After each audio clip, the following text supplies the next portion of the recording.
예수님이 이 땅 가운데 오셔서 하나님 나라를 전하시고 또 하나님의 아들로서 많은 능력을 행하셨습니다.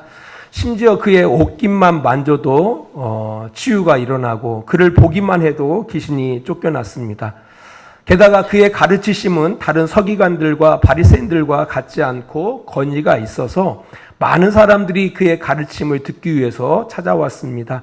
우리 마가복음 3장 10절 11절 말씀을 보도록 하겠습니다. 신약성경 56쪽에 나와 있습니다. 이는 많은 사람을 고치셨으므로 병으로 고생하는 자들이 예수를 만지고자 하여 몰려왔음이더라. 더러운 귀신들도 어느 때든지 예수를 보면 그 앞에 엎드려 부르짖어 이르되 당신은 하나님의 아들이니다 하니라고 기록하고 있습니다. 이런 예수님의 소문이 이미 온 유다와 예루살렘에도 퍼졌고요. 당시 종교 지도자들에게도 들려졌습니다. 그 당시 종교 지도자들은 노모와 결탁해서 많은 부를, 많은 기득을 누리고 있었습니다. 그래서 이 예수님의 이 인기, 예수님의 치유 사역과 권세 있는 가르침으로 인해 그들에게 미칠 영향을 예의주시하고 있었습니다. 예수님의 영향력이 점점 더 커가자 그들은 예수가 귀신의 왕을 힘입어 이런 일을 행한다라는 애곡된 소문을 유대 사회 가운데 뻗들입니다. 오늘 본문에는 그 세 부류의 사람이 등장하고 있습니다. 예수님과 늘 함께하고자 하는 사람들이 먼저 등장하고 있는데요. 오늘 본문 3장 20절 말씀을 우리 보도록 하겠습니다. 3장 20절입니다. 집에 들어가시니 무리가 다시 모임으로 식사할 겨를도 없는지라. 예수님이 집에 계셨을 때 다시 무리가 모이는 겁니다. 이런 사람들이 있었다라는 겁니다. 또 한 부류는 예수님을 유하면서도 왜곡된 그런 사람들도 함께합니다. 21절 말씀 봅니다. 예수의 친족들이 듣고 그를 붙들러 나오니 이는 그가 미쳤다 하밀러라 라고 기록하고 있습니다. 예수님을 위해서 친척들이 찾아왔어요. 왜냐하면 소문에 예수가 미쳤다라는 소문을 듣고서 예수를 그 가운데 끌어내기 위해서 그들이 찾아왔습니다. 예수님을 유하면서도 예수님에 대해서 애곡된 그런 무리들이 있었다라는 겁니다. 또한 마지막 한 부류는 예수님을 적극적으로 해방하고 애곡시키는 사람들도 함께 했습니다. 22절 말씀을 봅니다. 예루살렘에서 내려온 서기관들은 그가 바알세불이 집혔다 하며 또 귀신의 왕을 힘입어 귀신을 쫓아낸다 하니라고 기록하고 있습니다. 완전히 예수님을 애곡시키고 폄훼하는 이런 사람들도 예수 앞에 모였다라고 이야기하고 있습니다. 이런 이 세 부류의 사람들은 예전이나 지금이나 우리 주변에 늘 존재합니다. 그래서 우리는 스스로 한번 생각해 보아야 돼요. 스스로 물어봐야 합니다. 우리 지금 예수님 앞에 모이지 않았습니까? 하나님 앞에 모이지 않았습니까? 나는 어떤 사람인지 생각해 봐야 한다라는 겁니다. 나는 하나님과 늘 함께 하고자 하는 사람인지, 나는 하나님을 유한다고 하면서 애국에 물든 사람이 아닌지, 나는 하나님을 애곡시키고 하나님의 일에 방해하고 있는 사람은 아닌지 곰곰이 생각해 보야 합니다.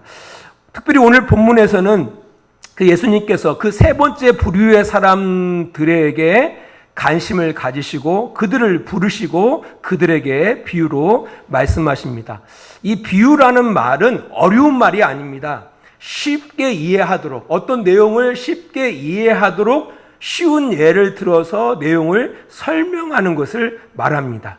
이 예루살렘에서 온 이 서기관들은 예수님께서 행하시는 그 일이 귀신의 우두머리를 힘입어서 귀신을 쫓아낸다라고 사람들에게 말을 했습니다. 우리 마가복음 3장 22절 말씀을 봅니다. 예루살렘에서 내려온 서기관들은 그가 바알세불이 집혔다 하며 또 귀신의 왕을 힘입어 귀신을 쫓아낸다 하니라고 기록하고 있습니다. 이런 그들을 예수님께서 부르시고 비유로 이렇게 말씀하십니다. 23절로부터 27절 말씀을 봅니다. 예수께서 그들을 불러다가 비유로 말씀하시되 사탄이 어찌 사탄을 쫓아낼 수 있느냐? 또 만일 나라가 스스로 분쟁하면 그 나라가 설 수 없고, 만일 집이 스스로 분쟁하면 그 집이 설 수 없고, 만일 사탄이 자기를 거스려 일어나 분쟁하면 설 수 없고 망하느니라. 사람이 먼저 강한 자를 결박하지 않고는 그 강한 자의 집에 들어가 세간을 강탈하지 못하리니 결박한 후에야 그 집을 강탈하리라 라고 말씀하고 있습니다. 너무 쉽죠? 그러니까 이렇게 비유를 들어서, 쉬운 예를 들어서 지금 예수님이 하시는 일을 설명하고 있는 겁니다. 지금 예루살렘에서 온 이 서기관들은 예수님이 하시는 일을 어떻게 말을 했다고요? 귀신의 왕의 힘을 빌어서 귀신을 쫓아낸다라고 사람들에게 말을 했어요. 그런 그들을 불러다가 예수님께서 쉬운 예를 들어서 설명하는 겁니다. 어떻게 사탄이 사탄을 쫓아낼 수 있느냐? 나라가 서로 분쟁하면 그 나라가 설 수 있겠느냐? 사람이 먼저 강한 자를 결박하지 않고서는 그 강한 자의 집에 들어가 세간을 강탈하지 못한다라고 말씀하고 있는 겁니다. 이보다 더 쉬운 설명은 없을 겁니다. 적군이, 그죠? 적군을 통해서 어떻게 물리칠 수 있겠느냐라고 말씀하는 겁니다. 그러니까 하나님의 그 강력한 능력이 그의 능력으로 귀신을 쫓아내서 그들이 온전케 되었다라고 말씀하고 있는 겁니다. 그리고 이어서 오늘 읽었던 그 말씀을 하시는 겁니다. 오늘 본문 28절로 30절 말씀을 보도록 하겠습니다. 내가 진실로 너에게 이르노니 사람의 모든 죄와 모든 모독하는 일은 사하심을 얻되 누구든지 성령을 모독하는 자는 영원히 사하심을 얻지 못하고 영원한 죄가 되느니라 하시니 이는 그들이 말하기를 더러운 귀신이 들렸다 함이로라 라고 이야기하고 있습니다. 이 말씀을 하시는 겁니다. 우리 많이 들었던 말씀입니다. 세상에서 가장 무서운 죄, 가장 악독한 죄, 용서받지 못할 죄에 대해서 말씀하시는 겁니다. 어떤 죄죠? 성령 해방죄, 성령 모독죄. 다른 죄와 모독은 사함을 받아요. 용서받지 못할 죄가 없어요, 세상에. 살인도 용서받을 수가 있어요. 심지어 예수님께서 말씀하십니다. 나를 모독하는 것, 예수님을 모독하는 것도 사함을 받는다. 하지만 이것만은 사함받지 못한다. 이것만은 용서받지 못한다. 그게 무슨 죄냐라고 할 때 성령을 모독하고 성령을 해방하는 죄는 용서받지 못한다. 영원히 죄 가운데 있다라고 이야기하고 있습니다. 요한일서 5장 16절은 이렇게 기록하고 있습니다. 누구든지 형제가 사망에 이르지 아니하는 죄 범하는 것을 보거든 구하라. 그리하면 사망에 이르지 아니하는 번제자들을 위하여 그에게 생명을 주시리라. 사망에 이른 죄가 있으니 이에 관하여 나는 구하라 하지 않노라 라고 말씀하고 있습니다. 세상에 두 가지 죄가 있다라는 거예요. 용서받지 못할 죄가 있고 용서받는 죄가 있다라는 겁니다. 사망에 이르는 죄, 사망에 이르는 죄. 어떤 것이 사망에 이른다고요? 성령을 모독하고 성령을 해방하는 죄는 용서받지 못한다라고 말씀하고 있는 겁니다. 구체적으로 성령을 모독한다라는 것이 뭘까 생각해 봐야 합니다. 성령을 모독한다라는 것이 뭘까? 많이 들어봤을 거예요. 너 성령 모독하지 마, 성령 해방하지 마, 이런 소리 많이 들어봤을 거예요. 도대체 성령을 모독한다라는 게 뭘까? 성령을 해방한다라는 것이 무엇일까? 누가복음 11장 20절은 이렇게 기록하고 있습니다. 우리 누가복음 11장 20절 말씀을 보도록 하겠습니다. 신약성경 147쪽 제 성경이 있는데요. 11장 20절입니다. 우리 같이 읽습니다. 그러나 내가 만일 하나님의 손을 힘입어 귀신을 쫓아낸다면 하나님의 나라가 이미 너희에게 임하였느니라 라고 이야기하고 있습니다. 그러니까 성령을 모독한다라는 이 기록을 누가복음에서는 똑같은 내용인데 어떻게 기록하고 있냐면은 내가 만일 하나님의 손을 힘입어 귀신을 쫓아낸다면 하나님의 나라가 이미 너희에게 임하였느니라 라고 이야기하고 있어요. 같은 내용이에요. 마태복음 12장도 같은 이야기가 등장하고 있는데 거기서는 이렇게 기록하고 있습니다. 그러나 내가 하나님의 성령을 힘입어 귀신을 쫓아내는 것이면 하나님의 나라가 이미 너희에 임하였느니라 라고 이야기하고 있습니다. 여기 보니까 동등하게 하나님의 손, 성령에 힘입어, 그리고 그 뒤에 하나님의 나라라는 단어가 계속 등장하고 있습니다. 그러니까 하나님의 나라와 연관이 있는 거예요. 이게 하나님의 나라라는 건 뭐예요? 하나님의 다스리심, 그죠? 하나님께서 다루시심, 하나님의 역사하심, 이걸 말씀하는 거죠. 그러니까 하나님의 손으로, 성령의 힘으로 하나님께서 역사하시는 거예요. 하나님의 다스림이 있는 겁니다. 다스림이 있는 겁니다. 이와 연관이 되어져 있다라는 겁니다. 지금 귀신 들려 고통당하는 자예요. 이 사람은 누구로부터 지금 영향을 받고 있습니까? 귀신으로부터 영향을 받고 있는 거예요. 그죠? 귀신으로부터 영향을 받고 있는 이 사람 안에 있는 귀신은 어떻게 해요? 사람이 할 수 없어요. 그래서 하나님의 능력밖에는 이 사람을 그 귀신에게서 온전케 할 수 있는 방법이 없어요. 그래서 하나님께서 그 안에 있는 귀신을 쫓아내시고 그 사람을 온전케 한 거예요. 그러니까 하나님이 누구를, 그 귀신 들린 자를 하나님이 역사하신 거예요. 다스리신 거예요. 그죠? 그런데 이 일을, 이 예루살렘에서 온 이 서기관들은 어떻게 그걸 말했다고요? 그가 귀신의 왕의 힘을 입어서, 그렇죠? 귀신의 왕의 힘을 입어서 귀신을 쫓아낸다고 하는 겁니다. 실제로 그 귀신 들려 고통 가운데 있는 이 사람이 온전케 된 것은 누구의 역사죠? 하나님의 역사인데, 하나님의 일하심인데, 이 예루살렘에서 온 이 서기관들은 어떻게 생각했다고요? 귀신의 역사로 이야기하는 거예요. 귀신. 그가 귀신 들려 귀신을 쫓아낸다라고 말했다라는 겁니다. 곧 하나님의 일을 폄훼하고 애곡하고 해방하는 이 행위를 바로 뭘 한다? 성령을 모독한다, 성령을 해방한다라고 이야기하는 겁니다. 이게 많은 사람들이 성령을 해방한다고 이렇게 말을 하니까 많이 오해들이 있어요. 근데 사실 하나님의 어떤 나라, 하나님의 일하심, 하나님의 역사하심을 폄훼하고 왜곡시키고 해방하는 그 행위를 바로 뭐라고 한다고요? 그것을 성령을 모독한다, 성령을 해방한다라고 이야기하고 있다라는 겁니다.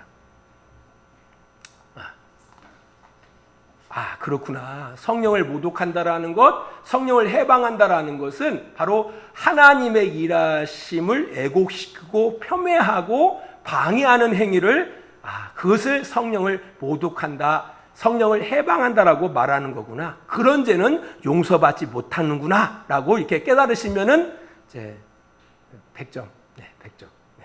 이렇게 생각하시면 돼요.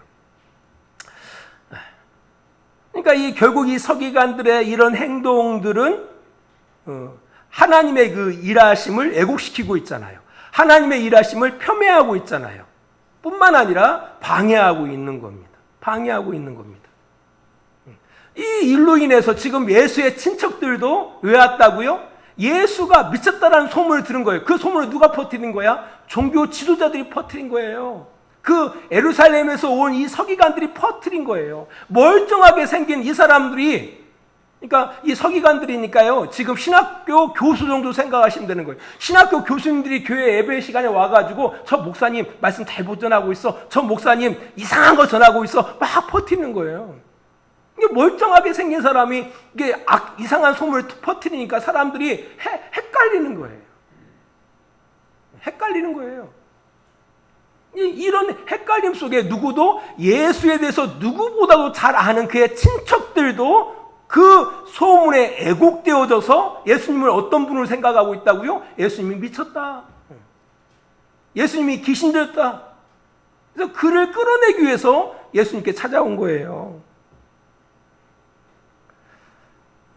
이런 그들을 향해서 예수님께서 이렇게 말씀하십니다. 마태복음 23장 13절을 바라보면은 화 있을진저 외식하는 서기관들과 바리새인들이여, 너희는 천국문을 사람들 앞에서 닫고 너희도 들어가지 않고 들어가려는 자도 들어가지 못하게 한도다라고 이야기하고 있습니다. 이런 그들의 행동들, 그 당시에 종교 지도자들의 이런 애곡된 행동들에 대해서 예수님이 그렇게 말씀하시는 거예요.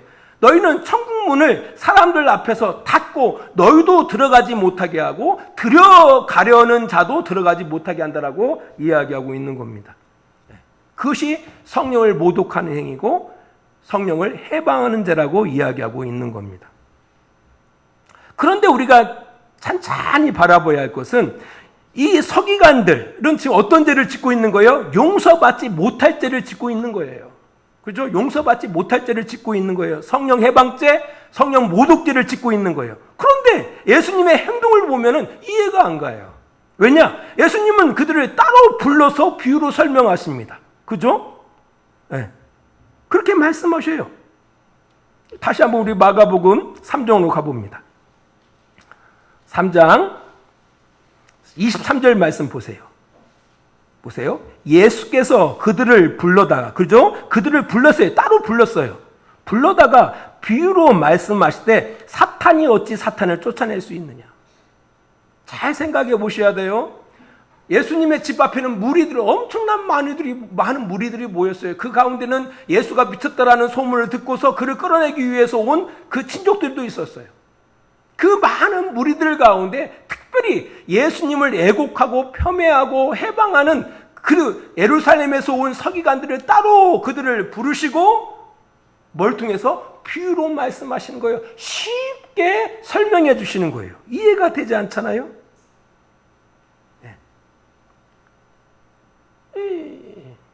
그러니까 우리가 이 성령 해방죄, 성령 모독죄에 많은 사람들은 꽂혀 있는데 그렇지가 않아요. 예수님의 행동을 바라보면은요, 전혀 그와 다른 행동입니다. 어떤 그를 정죄하고 심판하는 행동이 아니라 아까 마태복음 23장 13절에 이야기하는 것처럼 화 있을진저 외식하는 서기관들과 바리새인들이요 이렇게 화가 나서 책망하는 것이 아니라 그들을 따로 조용히 불러서 차근차근 설명해 주신 거예요. 쉽게 설명해 주시더라는 거예요. 왜? 비유로 말씀해 주셨다라는 겁니다. 알아듣기 쉽게 설명해 주시는 거예요. 한번 생각해 보세요. 그 많은 무리들 앞에서 그를 갖다가 화 있을진저 외식하는 서기관들아 하고 막 이렇게 하나님 우리 예수님께서 그들을 향해서 막 정죄하는 말씀을 하셨다고 생각해 보세요. 그들이 어떻게 됐을까요? 씩씩거리면서 도망가 버렸을 거예요. 그리고 아마 다시는 그 애국된 생각이나 폄훼했던 거에 대해서 반성이나 이런 부분들은 아마 없었을 거예요. 그러나 예수님의 그 행동을 바라보면은 완전히 반대 행동을 하시고 있어요. 왜냐? 그들도 어디에? 그 거짓에 미혹되어 애곡된 상황 가운데 있을 수 있었기 때문에 예수님께서 그들을 따로 불러서 쉽게 설명해 주시더라는 겁니다. 이들도 피해자예요. 사실 보면. 당시 종교 지도자들, 그들보다 위에 있었던 그 사람들이 자기의 기득, 자기의 그 불의로 인한 그 이런 것들을 유지하기 위해서 그 수하들을 왜곡시킨 거거든요. 그들의 생각을 왜곡시킨 거예요. 지금 뭐 이런 일들이 많이 일어나잖아요. 특별히 우리 기독교인들이 믿는 걸 너무 좋아하기 때문에요. 무조건 목사님이 하시는 말씀은 옳은 말씀이요 라고 하고 무조건 따라가요. 왜곡되어 있는 거예요.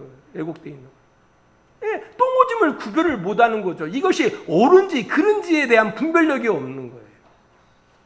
어떤 사람은 일에 완전히 생각을 빼앗겨서 자기 하는 일이 뭐 좋다고 생각하고 열심히 일하는데 결코 그 좋은 일이 아닐 수도 있거든요. 이런 경우 많다라는 거예요. 그러니까 이 예루살렘에서 온 이 서기관들 분명히 아마 지령을 받았을 거예요. 누구들로부터? 그들의 윗사람들로부터 지령을 받았을 거예요. 예수님이 하시는 말씀을 꼼꼼히 체크하고 혹시라도 틀린 말씀 있으면 적어가고 보고하고 그리고 사람들에게 소문을 내라.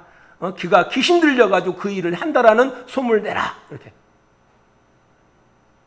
그러니까 어떻게 보면 그 사람들도 피해자죠. 그래서 예수님께서 그들을 부르신 거예요. 따로 불러서 그들에게 차근차근 설명해 주셨다라는 거예요. 설명해 주셨다라는 거예요. 왜? 그 거짓된 그 말, 자신들이 말하는 그 말이 거짓된 줄 모르고 있을 수 있거든요. 그 말이 도리어 하나님의 일에 방해되는 줄 알지 못하고 했을 수도 있거든요. 그럴 수 있잖아요.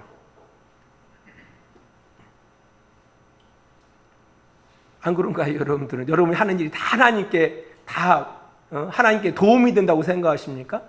그렇지 않아요. 얼마나 많은 사람들이 자신은 하나님의 일을 한다라고 하면서도 그 행위로 인해서 오히려 하나님의 일을 왜곡시키고 폄훼하고 하나님의 그 일하심에 방해가 되어지는 이런 일들을 많이 행하는지 모릅니다.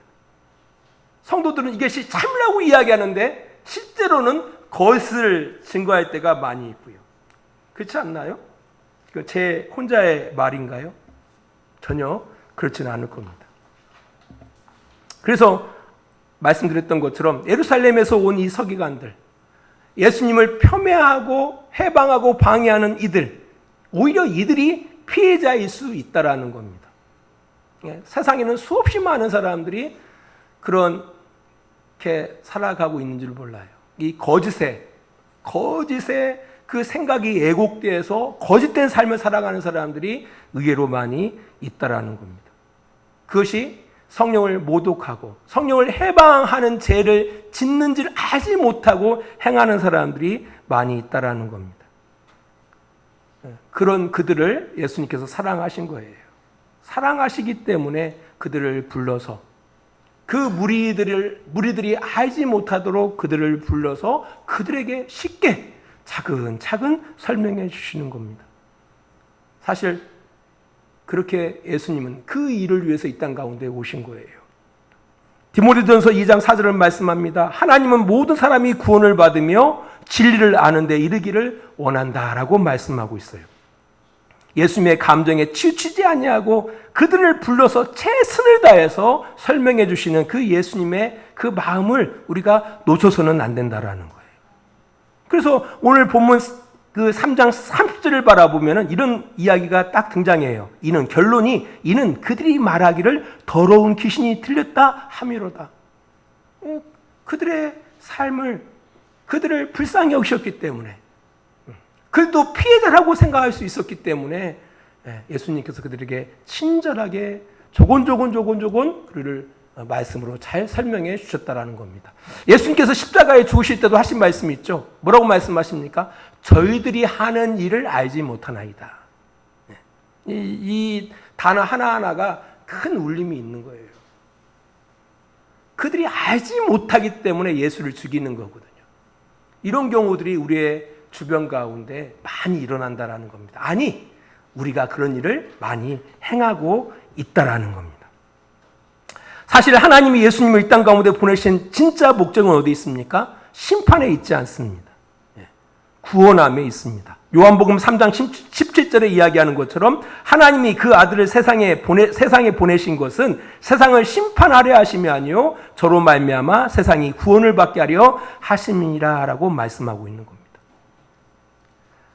그래서 오늘 본문의 메시지가 이 서기관들을 정죄하는 메시지를 한다라면 우리는 이 자리에 있지 않았을 거예요. 왜? 우리도 얼마나 많이 하나님의 일에 방해되어지고 하나님의 일을 해방하고 오히려 하나님을 왜곡시키는 삶을 살았는지 한번 생각해 보세요. 우리의 삶을 돌아보세요. 만일 이 오늘 본문의 메시지가 성령 모독죄, 성령 해방죄는 영원히 사함을 받지 못한다는 데 방점이 있단다라면 우리는 이 자리에 있지 못해요. 방점이 있단다라면. 근데 결코 거기에 방점이 있는 것이 아니에요. 그들을 사랑하시는, 그들도 구원받기를 원하시는 그 예수님의 놀라우신 그 사랑이 이 메시지 가운데 담겨져 있다는 사실을 기억해야 한다는 겁니다. 우리 마태복음 27장 38절에 보면요, 이런 말씀이 있어요. 예수님이 십자가에 죽으실 때 두 명의 강도도 함께 죽습니다. 그죠? 그들은 살인죄를 짓고 십자가형을 언도받았습니다. 그때 그들은 함께 예수님을 욕해요. 44절을 바라보니까 마태복음 27장 44절을 바라보니까 함께 그 못 박힌 강도들도 그들과 함께 예수님을 욕했더라고 이야기하고 있어요. 근데 누가복음 23장을 가보면은요, 좀 달라집니다. 23장 42절을 바라보니까 그 두 명의 강도 가운데 한편에 있는 강도가 이렇게 예수님께 고백합니다. 예수여, 당신의 나라에 임하실 때에 나를 기억하소서. 그때 예수님이 뭐라고 말씀하십니까? 43절을 바라보니까 내가 진실로 진실로 네게 이르노니 오늘 내가 나와 함께 낙원에 있으리라 라고 말씀하셔요. 분명히 마태복음 27장 38절 44절 말씀을 바라보면요, 하나님의 일하심을 이 두 명의 강도 모두가 하나님의 일하심을 폄훼하고 해방하고 방해하는 것처럼 보입니다. 그죠? 성령 모독죄 가운데 있어요. 그러나 누가복음 23장 43절을 말씀 보니까요, 그 마지막 그 꺼져가는 그 생명의 부시 가운데 한 명의 강도가 바뀌어지거든요. 바뀌어져요. 뭐라고 바뀌어집니까? 당신의 나라에 임하실 때 나를 기억하소서. 근데 예수님께서 말씀하시죠. 오늘 네가 나와 함께 낙원에 거하리라 라고 말씀하시는 겁니다. 기가 막히지 않습니까? 기가 막히지 않습니까? 하나님이 모세를 통해서 이스라엘 백성들을 애굽에서 구원하실 때 바로 왕에게 몇 번의 이적을 보여주십니까? 10번의 이적을 보여주십니다. 그리고 그들을 애굽에서 이끌어내시죠. 이때 바로 왕의 모습을 보시면 참 재밌는 모습이 있습니다. 우리 출애굽기 8장을 가봅니다. 출애굽기 8장 19절입니다. 세 번째 이의 재앙이 있고 나서 이의 재앙이 있었을 때에 요술사가 바로에게 이렇게 말합니다. 19절 요술사가 바로에게 말하되 이는 하나님의 권능이니이다 하였으나 바로의 마음이 완악하게 되어 그들의 말을 듣지 아니하였으니 여호와의 말씀과 같더라라고 이야기하고 있습니다. 이게 분명히 하나님께서 이스라엘을 애굽에서 구원해내시는 하나님의 그 나라, 하나님의 일하심 가운데 있었던 거예요. 이 일을 요술사가 바로 왕에게 구한 거예요. 이것은 사람이 할 수 있는 게 아니라 하나님의 능력입니다. 하나님의 권능입니다. 그러니까 항복하십시오 라고 하는 그런 얘기예요. 그 하나님의 말씀에 순종하십시오 바로 왕이요 라고 이렇게 간한 거예요. 그러나 이 바로 왕은 어떻게 해요? 완악하여, 그죠? 마음이 완악하게 되어 그들의 말을 듣지 아니하니라. 곧 하나님의 일하심을 폄훼하고 왜곡하고 어떻게 해요? 받아들이지 않았다라는 거예요. 근데 재밌는 것이 이게 세 번째 재앙이에요. 10번째. 이 10이라는 수는요, 완벽한 수거든요. 그러니까 하나님께서 10번의 재앙을 통해서 뭐 할 수 있도록 이 바로 왕이 순순히 순종할 수 있도록 하나님의 일을 받아들일 수 있도록 10번의 재앙을 허락한 거거든요. 아니죠. 10번의 재앙을 허락했어요. 결국 항복했습니다. 그러나 그 마지막까지 끝까지 바로 왕이 완악하여 하나님의 일에 방해하다가 결국 멸망당하는 겁니다. 중요한 것은 하나님께서 10번을 그가 돌이킬 수 있도록 끝까지 하나님께서 참으시고 인내하셨다는 사실을 기억해야 한다는 거예요. 그냥 심판하신 하나님이 아니라요, 끝까지 회개하고 돌이키시를 원하는 그런 하나님의 그 사랑을 그 메시지를 통해서 볼 줄 알아야 한다는 겁니다. 말씀의 귀를 열겠습니다. 오늘 이 마가복음 3장의 이 내용은요, 성령 해방죄, 성령 모독죄, 성령을 해방하면, 성령을 모독하면은 결코 용서받지 못한다, 여기에 방점이 있는 것이 아닙니다. 그럼에도 불구하고 하나님은 끝까지 그들을 불쌍히 여기시고 그가 회개하고 구원 얻기를 원하시는 하나님의 그 마음이 마가복음 이 3장에 기록되어져 있다는 사실을 꼭 기억해야 한다는 겁니다. 끝까지 하나님께서는 기회를 주신다는 겁니다. 하나님이 그렇다라는 거예요. 예수님 정죄하지 않잖아요. 그들을 불러서 차곡차곡 쉽게 설명해 주시잖아요. 결정짓지 않고 그가 돌아올 때까지 기다려주시는 그 예수님의 그 아름다운 마음, 그 하나님의 아름다운 마음을 놓쳐서는 안 된다라는 겁니다. 또 한편으로 볼 때는 이 서기관들이 왜 왜곡됐을까? 그 당시에 그들의 앞에 선 사람들의 잘못된 행동들, 잘못된 교훈들이 그를 애곡시킨 거 아닙니까? 그렇잖아요. 우리는 어떤가요? 우리는 지금 많은 사람들이 사실은 교회를 떠나고 있죠. 그 교회를 떠나는 그 이유가 어디 있을까라고 생각해 보면은요, 다 우리들의 책임이라고 생각합니다. 우리들이 잘못된 걸 전하고요, 잘못되게 살아가니까, 그죠? 그러니까 오히려 그들로 하여금 방해를 하는 거예요. 너 같으면은 나 예수 안 믿겠다라는 거예요. 야, 너 교회 다니냐? 너도 교회 다니냐? 그럼 다 교회 안 다닐래. 네가 가는 교회라면은 다 그런 교회 다니고 싶지 않다. 예. 나의 행동이 사람들로 하여금 누구를 등지도록, 하나님을 등지도록 할 수가 있다라는 거예요. 나의 말이. 한번 곰곰이 생각해 보셔야 돼요. 우리가 하는 말들, 우리가 하는 행동들이 나뿐 아니라 내 주변을 애곡시키고 있지는 않은지, 하나님의 일에 방해를 하고 있지 않은지를 돌아보아야 한다는 겁니다. 성경을 말합니다. 그것이 하나님을 모독하는 행동이다. 그것이 하나님을 해방하는 행동이다. 그렇게 살면 안 된다. 그건 너뿐만 아니라 다른 사람을 멸망으로 인도하는 일이다라고 말씀하고 있는 겁니다. 이 사실을 기억하시고 한번 돌아보셔야 돼요.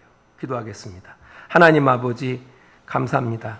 우리는 어떤 사람들입니까? 하나님과 동행하며 하나님의 뜻 가운데 순종하며 살아가고 있는 사람들입니까? 아니면 하나님과 동행한다고 하면서 애곡된 삶을 살아가고 있는 사람들은 아닙니까? 오히려 하나님과 함께하고 있는 것처럼 스스로 착각 속에 사로잡혀서 나의 말 때문에, 나의 행동들 때문에 오히려 하나님의 일에 방해되어지는 그런 삶을 살아가고 있는 사람들은 아닙니까? 우리의 자신을 다시 한번 돌아보는 우리들을 되게 하여 주시기를 원합니다. 진리 가운데로 우리가 돌아가게 하시고 진리 가운데 서게 하여 주셔서 우리의 미끄러진 부분들, 유혹되어진 그 부분들을 바로 잡게 하시고 우리가 바르고 올바른 삶을 꾸려나갈 수 있는 복된 성도들이 되게 하여 주셨소서. 이제는 우리를 사랑하시는 우리 아버지 하나님의 그 크신 사랑하심과 예수 그리스도의 십자가의 은혜하심과 성령의 감화와 감동과 지키시고 인도하심이 오늘도 시간을 구별하여 하나님 앞에 예배하며 하나님의 뜻 가운데 살기를 원하는 귀한 성도들과 그들의 가정과 직장과 사업장이 다 되어지기를 예수 그리스도의 이름으로 간절히 축원하옵나이다. 아멘.